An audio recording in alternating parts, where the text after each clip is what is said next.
Hi dear learners of English grammar, I welcome you to the topic synthesis into noun clause. It means we are given two or more simple sentences and we are going to synthesize them into one noun clause. Previous videos में आपने हमारे noun close से related जो basic requirements हैं, जो basic knowledge है, उसको अच्छे से समझी और नाउन क्लोज का स्ट्रक्चर क्या होता है इसको आपने पार्ट नंबर 1 में जान लिया है। अब इस सेकंड पार्ट में हम सीखेंगे कि अगर हमें टू सिंपल सेंटेंसेस मीन्स एक वर्ब वाले कई सारे सेंटेंसेस दिए गए होंगे, हम उनको अब एक जगह कंबाइन करेंगे और उसको नाउन क्लोज में एक सेंटेंस के रूप में हम लिखने वाले हैं। तो हमने वो सारे एग्जाम्पल्स आज कलेक्ट किए हैं जिनके अंदर वो हर रूल पूरा हो जाता है जो आपको नाउन क्लोज में सिंथेसिस करने में हेल्पफुल साबित होगा।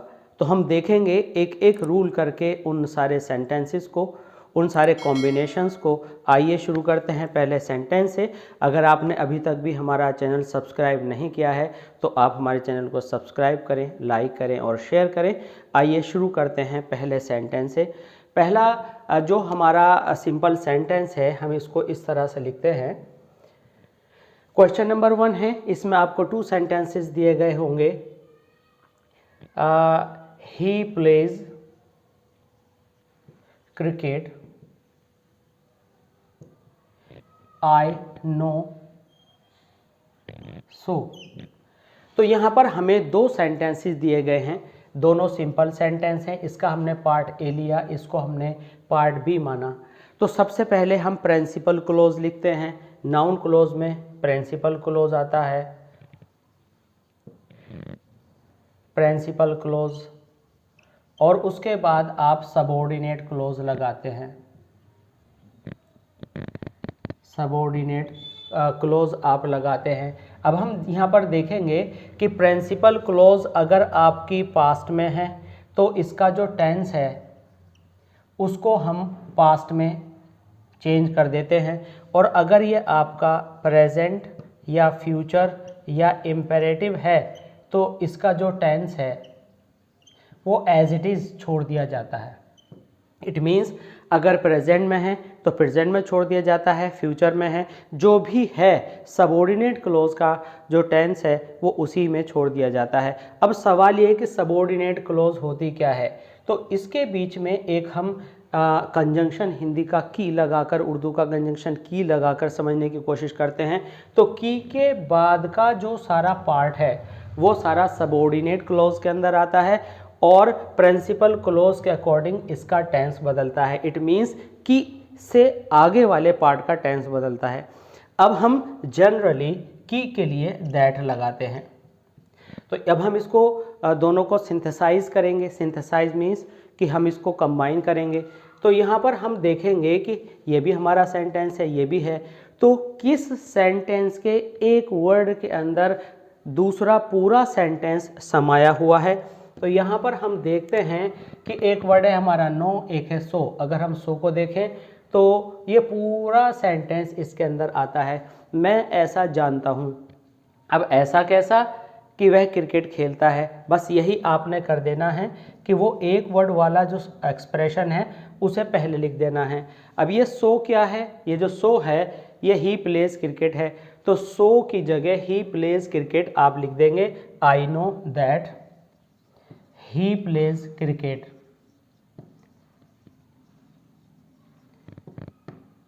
ही प्लेज क्रिकेट। तो यहाँ पर जो आपका दैट आया ये कंजंक्शन का काम करेगा।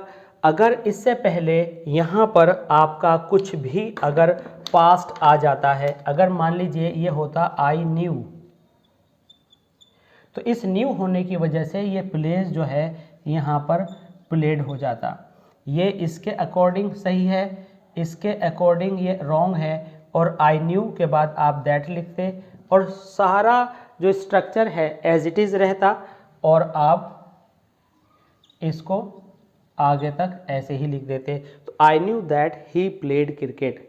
तो इसमें जो की पॉइंट्स हैं जो आपको समझने हैं वह की पॉइंट्स यह हैं कि आप new, read, came to know, told, asked के बाद जो भी कोई कंजंक्शन लगाते हैं उसके बाद सब्जेक्ट पहले लिख करके आपको पास्ट में बनाना होता है। और अगर ये आपका प्रेजेंट, फ्यूचर या इम्पेरेटिव होता है ये पार्ट, तो आप जैसा भी टेंस इनसाइड का मीन्स दैट के आगे वाली एक्सप्रेशन का होता है उसे एज इट इज छोड़ देते हैं। अब हम देखेंगे दूसरा इससे ज़्यादा कॉम्प्लिकेटेड एग्जाम्पल। अब इस नेक्स्ट एग्जाम्पल में हम देखेंगे कि हमें 2 सेंटेंसेस दिए हैं, please tell me this, what are you doing. तो हम दोनों में वही बेसिक यूनिट ढूंढने की कोशिश करेंगे कि वह कौन सी क्लोज है जिसके एक वर्ड में बाकी का पूरा सेंटेंस आया है। तो यहाँ पर टेल आया और दिस आया, तो हमने देखा कि व्हाट आर यू डूइंग, ये जो पूरी एक्सप्रेशन है ये दिस और टेल के अंदर आती है। इट मीन्स कि हम प्रिंसिपल क्लोज को जिसमें एक वर्ड के अंदर दूसरे सेंटेंस की पूरी एक्सप्रेशन आई है उसको पहले रखेंगे और हम यहाँ पर इसको इस तरह से लिखेंगे, please tell me, please tell me. अब यहाँ पर जो दिस है, दिस की जगह ये पूरा आया है तो ये दिस नहीं लिखा जाएगा। अब हमें दैट लिखने की आदत है, की के लिए हम दैट लिखते हैं, लेकिन अगर हमें कोई क्वेश्चन वर्ड दिया हुआ है तो फिर हम दैट नहीं लिखते हैं और हम दैट की जगह पर क्या लिखते हैं, व्हाट का यूज़ करते हैं। व्हाट का यूज़ हमने यहाँ पर कर लिया और व्हाट का यूज़ करने के बाद हमें सबसे पहले सब्जेक्ट लिखना होता है, व्हाट यू। अब ये इम्पेरेटिव है तो आर का आर ही रहेगा, व्हाट यू आर डूइंग। तो अब हम देखेंगे यहाँ पर कि हमें क्वेश्चन मार्क नहीं लगाना क्योंकि हमने इसका असर्टिव कर लिया है। अगर ये केवल एक पार्ट है तो हम कहते हैं व्हाट आर यू डूइंग, लेकिन अगर ये की के साथ ऐड है, माना कि दैट नहीं लिखा, दैट की जगह पर हमने क्वेश्चन वर्ड लिखा है, तो हम सब्जेक्ट हमेशा पहले लिखते हैं और इंटेरोगेटिव को असर्टिव, असर्टिव मतलब बिना क्वेश्चन वाला स्टाइल यहाँ पर यूज़ करते हैं, क्वेश्चन मार्क हटा देते हैं। तो ये हो जाता है आपका व्हाट यू आर डूइंग। अब हम देखते हैं एक दूसरा question, sentence number 3, I mean question number 3 में हम देखेंगे कि हमें 2 सेंटेंसेस, क्वेश्चन नंबर 3 में हम देखेंगे कि हमें 2 सिंपल सेंटेंसेस दिए गए हैं, दोनों ही इंटेरोगेटिव हैं। तो हमारे माइंड से एक कन्फ्यूज़न निकलने वाला है कि जिसे हम कहते हैं कि बिगिनिंग का पार्ट हमेशा असर्टिव हो, बिना क्वेश्चन का हो, ये ज़रूरी नहीं है। वो क्वेश्चन भी हो सकता है, असर्टिव भी हो सकता है, इम्पेरेटिव भी हो सकता है। तो अब की बार दोनों ही क्वेश्चंस हैं, तो हमें देखना है कि किस वाले सेंटेंस के एक वर्ड में बचा हुआ दूसरा पूरा सेंटेंस आता है। तो यहाँ पर हमने देखा will you come to me, would you say so. तो यहाँ पर हम देख रहे हैं would you say this, would you say about this. तो यहाँ से और सो के अंदर ये पूरी एक्सप्रेशन आपकी आ रही है। इट मीन्स ये सबऑर्डिनेशन में आएगा और ये प्रिंसिपल क्लोज बनेगा। तो प्रिंसिपल क्लोज को हम इंटेरोगेटिव पार्ट के तौर पर बिगिनिंग में लाते हैं और आप समझ लीजिए इसको कि हम कैसे इसको बनाने वाले हैं। आप कहेंगे वुड यू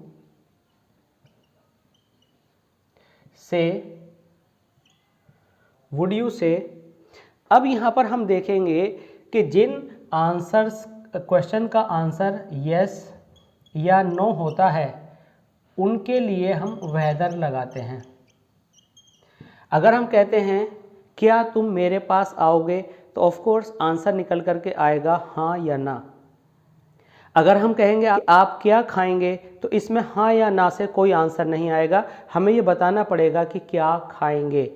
तो हम खाना खाएंगे या कुछ भी खाएंगे तो हमें वो नाउन बताना पड़ेगा कि हम क्या खाने वाले हैं। लेकिन अगर हम कहें कि क्या आप खाएंगे, तो आपका आंसर होगा हाँ या ना। तो जिन क्वेश्चंस का आंसर हाँ या ना होता है या जिनके बिगिनिंग में हेल्पिंग वर्ब्स आती हैं, helping verbs in the beginning, और कोई क्वेश्चन वर्ड नहीं दिया गया होता, तो उनमें आप वेदर लगाते हैं। अगर मान लीजिए यहाँ पर आपका वॉट होता तो यहाँ वॉट आ जाता, वेयर होता तो वेयर आ जाता, हाउ होता तो हाउ आ जाता, लेकिन यहाँ कुछ नहीं दे रखा तो यहाँ पर आप यूज़ करेंगे वेदर। एक तो आपने ये किया, वेदर लिखा। वेदर के बाद हम दूसरे पार्ट में देखते हैं कि जो यू है वो है हमारा सेकंड नंबर पर, विल है पहले नंबर पर। तो हम देखेंगे कि हमें यू पहले लगाना है और विल ही रहेगा। क्यों? क्योंकि ये आपका जो वुड है रिक्वेस्ट के तौर पर है, हालांकि मॉडल वुड है, लेकिन ये पोलाइट रिक्वेस्ट इन प्रेजेंट में है। वुड यू से क्या आप बताएंगे कि, तो इसको हम विल का विल छोड़ देंगे और come to me as it is लिख दिया जाएगा। तो यहाँ पर आ गया यू के बाद आ गया आपका विल, कम टू मी। तो हमने ये सीखा कि यू सब्जेक्ट पहले आएगा और हेल्पिंग वर्ब 2 नंबर पर जाएगा। इस तरह से हम ये कॉम्बिनेशन कर लेते हैं। क्वेश्चन नंबर 4 में हम देखेंगे कि हमारा पहला सिंपल सेंटेंस है who wrote Shakuntalam can you tell me.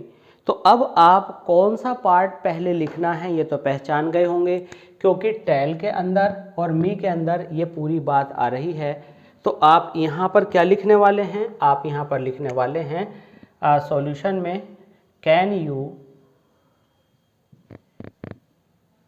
Tell me.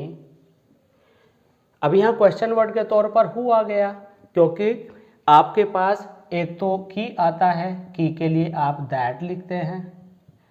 Question word को आप question word as it is उतार देते हैं, और अगर आपको यस या नो का कोई एक्सप्रेशन आए, ठीक है, यस या नो वाली कोई एक्सप्रेशन आए, या क्या जब आपसे पूछा जाता है और बिगिनिंग में क्या आता है तो आप वॉट नहीं लगाते, will, shall, do, does, did, helping verb पहले लगाते हैं, तो उसकी जगह पर आपको वेदर लिखना होता है।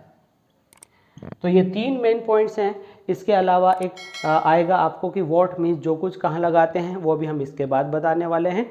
वीडियो को लास्ट तक प्रॉपरली देखिएगा, आप समझ जाएंगे। Can you tell me who wrote Shakuntalam.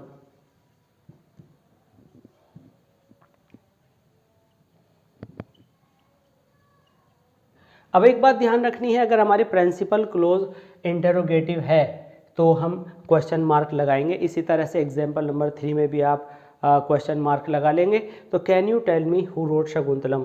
लेकिन इसमें और इसमें जब हम कंपेयर करते हैं तो थोड़ा सा हमें चेंज देखने को मिलता है।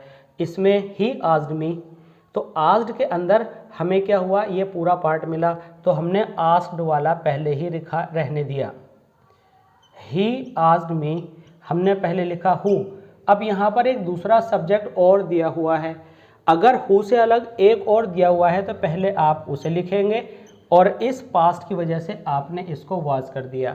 जबकि यहाँ पर हु ही अकेला सब्जेक्ट था, शकुंतलम जो था वो ऑब्जेक्ट था, इसलिए वो पीछे रहा, पहले नहीं आया। लेकिन हु भी सब्जेक्ट है और ही भी, तो हमने ही को पहले लाया और इसको बाद में करके आस्क्ड की वजह से वॉज कर दिया।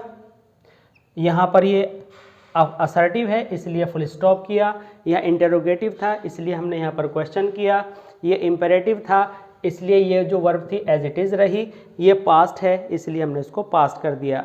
आई होप कि आपको अच्छे से समझ में आया होगा। अगर कहीं कोई दिक्कत है तो कमेंट सेक्शन का यूज़ कीजिएगा और उसमें आप अपना क्वेश्चन डाल दीजिएगा, हम उसका आंसर देंगे। अब देखते हैं कुछ दूसरे एग्जाम्पल्स। एग्जाम्पल नंबर 7 में आप देख रहे हैं mister Singh said something I didn't agree to it.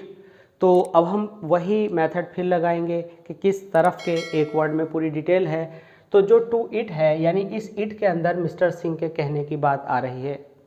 अब यहाँ पर हमने एक चौथी चीज़ छोड़ दी थी और वह 4th पॉइंट था, वॉट का मतलब क्या तो होता ही है, लेकिन जो कुछ, और अगर जो कुछ भी आ जाए तो आप लिखते हैं वॉट एवर। वॉट एवर या वॉट, इससे कोई बहुत फ़र्क नहीं पड़ता है, लेकिन अगर हम ये जानें कि इस फुल एक्सप्रेशन का क्या मीनिंग है तो हम देखेंगे कि जो कुछ भी को वॉट एवर कहते हैं और जो कुछ को वॉट कहते हैं। तो ये हम नाउन क्लोज में 4th पॉइंट की स्थान पर जोड़ते हैं। तो अब हम लिखेंगे आई डू नॉट अग्री, हम लिखेंगे आई डू नॉट अग्री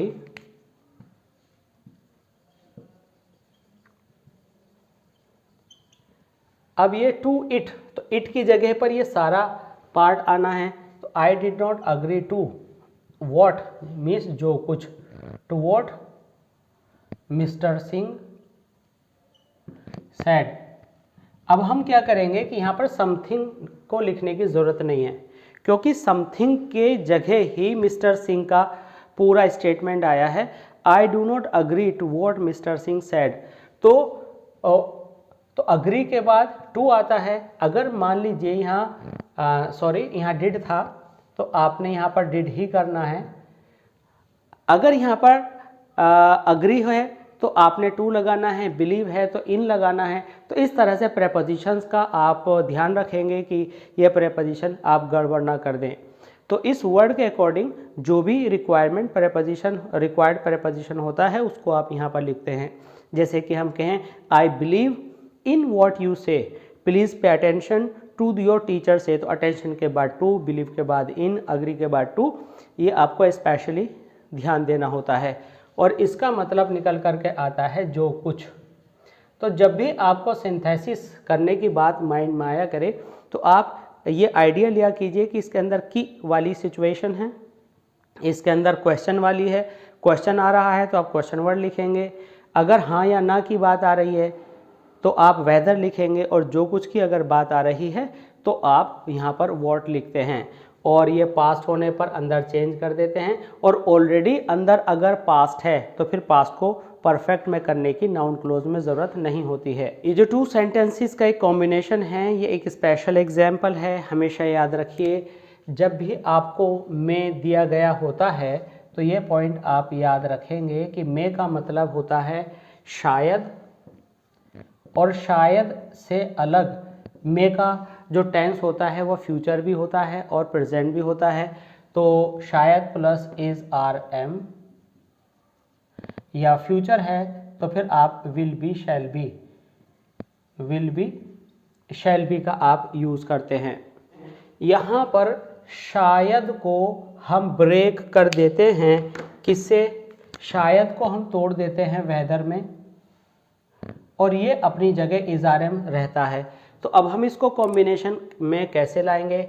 हम कहेंगे आई कांट से, तो शायद का मतलब है वेदर, क्योंकि वेदर में हाँ या ना होता है, कि क्या होता है, और कि क्या ही शायद है। वह आएगा या नहीं का मतलब है कि क्या वह आएगा, यानी शायद वह आएगा। तो यहाँ से हमने वेदर ले लिया दैट की जगह पर। अब मे को तोड़ा हमने वेदर में और इजारे में या विल बी शैल बी में, तो आधा पार्ट वेदर आ गया। अब यहाँ पर सेंस वाइज आपको देखना है कि गलत होगा सही होगा, कि गलत है या सही है, जो आपको सूटेबल लगे वो यहाँ आप चूज़ कर लीजिए। वेदर यू आर रॉन्ग, कि क्या आप गलत हैं। तो आपको खुद अंदाज़ा हो जाता है कि यहाँ गलत होंगे ज़्यादा अच्छा है या गलत हैं, क्योंकि कोई भी बात करेगा तो इस गलत होने पर प्रेजेंट को लेकर बात करेगा, तो आप यहाँ पर यू आर रॉन्ग लिख देंगे। तो I can't say whether you are wrong, तो इस तरह से यहाँ पर आपने वेदर लगाया। जबकि जो ऑर्डिनरी स्टूडेंट्स हैं वो देखेंगे कि अगला पार्ट अफर्मेटिव है तो सिंपल सा है, दैट लगा दो और काम चला दो, ऐसा गलत होगा। अगला एग्जाम्पल है जिसका पहला पार्ट है और ये आपका दूसरा पार्ट है। She has one this news pleased everyone. तो जब भी आपको सेंटेंस वाला दूसरा पार्ट या पहला पार्ट जहाँ भी हो, न्यूज़ या नोटिफिकेशन या नोटिस या कुछ भी इस तरह की बात आए, तो आप इसको दो पार्ट्स में तोड़ लीजिए। और ये जो पूरी न्यूज़ है एक बिगिनिंग में और एक लास्ट में लगा दीजिए, और आपका जो इसका सॉल्यूशन है वो ये बन जाएगा द न्यूज़, दिस का दा बन जाएगा। देखिए ये पार्ट पहले ले आए, ये 2 नंबर पर चला जाएगा और ये आपका 3 नंबर पर। That she has one, that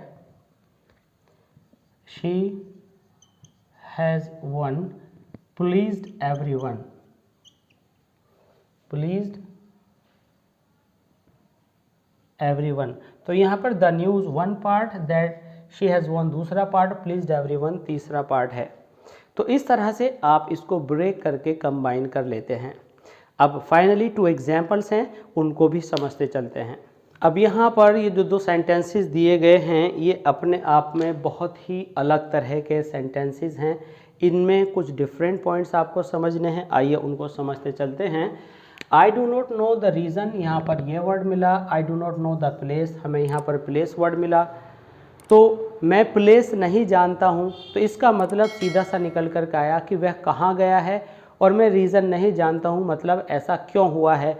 तो यहाँ पर हमें रीज़न के प्लेस पर तो वाई मिल गया, और आपका प्लेस के स्थान पर हमें क्या मिल गया, वेयर मिल गया। तो ये आपका बिगेस्ट क्लू है, इसको हम यहाँ पर यूज़ करेंगे। आई do not know why the students fought. तो हमने इस रीज़न को यहाँ से हटा दिया और उसकी जगह हमने यहाँ पर वाई को यूज़ कर लिया। अब ऐसे ही मैं उस स्थान को नहीं जानता हूँ और यहाँ समवेयर आ गया, तो हम क्या करेंगे, I did not know the place,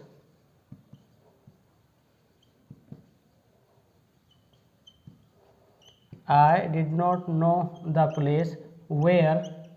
अब यहाँ से समवेयर हट जाएगा और आगे हम सब्जेक्ट माई सिस्टर को पहले ले आएंगे, वेयर माई सिस्टर वेंट। तो आई होप कि अच्छे से समझ में आ गया होगा। अब एक यस और नो के एग्जाम्पल को और ले लेते हैं। क्वेश्चन नंबर 12 में हमें 2 सेंटेंसेस दिए हैं और फर्स्ट में हमने देखा और नॉट। अगर हम ये कहें कि वह आएगा या नहीं, तो हम इसको ऐसे भी कह सकते हैं कि क्या वह आएगा या नहीं। और क्या से जब हम सेंटेंस शुरू करते हैं तो हम विल ही कम से इस तरह से हम इसको बनाएंगे। इसका मतलब यहाँ क्वेश्चन वर्ड नहीं है, और चूंकि यहाँ क्वेश्चन वर्ड नहीं है इसलिए क्वेश्चन वर्ड ना होने पर हम वेदर लगाते हैं। किसकी जगह पर, दैट की जगह पर। तो आप ये याद रखें कि और नॉट आने पर वह अपने आप में हाँ या ना वाला आंसर होगा, क्वेश्चन होगा, और उसके बिगिनिंग में आप वेदर लगाते हैं। तो ये बना ही विल कम और नॉट मीन्स विल ही कम। तो ही पहले आ गया, इसका आंसर था हाँ या ना, इसलिए आपने वेदर लगा दिया। तो ये आपका सिंथेसिस इस तरह से पूरा हो जाता है। आई होप कि ये सिंथेसिस आपको बहुत अच्छे से समझ में आए होंगे। इस तरह से इस नाउन क्लोज की सीरीज़ में पार्ट 3 को देखने के लिए आप बने रहिए हमारे साथ, और पार्ट 3 में हम ट्रांसफॉर्मेशन सीखेंगे कि नाउन क्लोज से सिंपल सेंटेंस और सिंपल सेंटेंस से नाउन क्लोज कैसे हम ट्रांसफॉर्म करते हैं। इसको देखने के लिए आप बने रहिए हमारे साथ और सब्सक्राइब कीजिए, लाइक कीजिए एंड शेयर कीजिए, और कमेंट सेक्शन के थ्रू अपनी प्रॉब्लम्स को दूर कराते रहिए। मिलते हैं जल्दी। Thanks for being with us. Thanks a lot.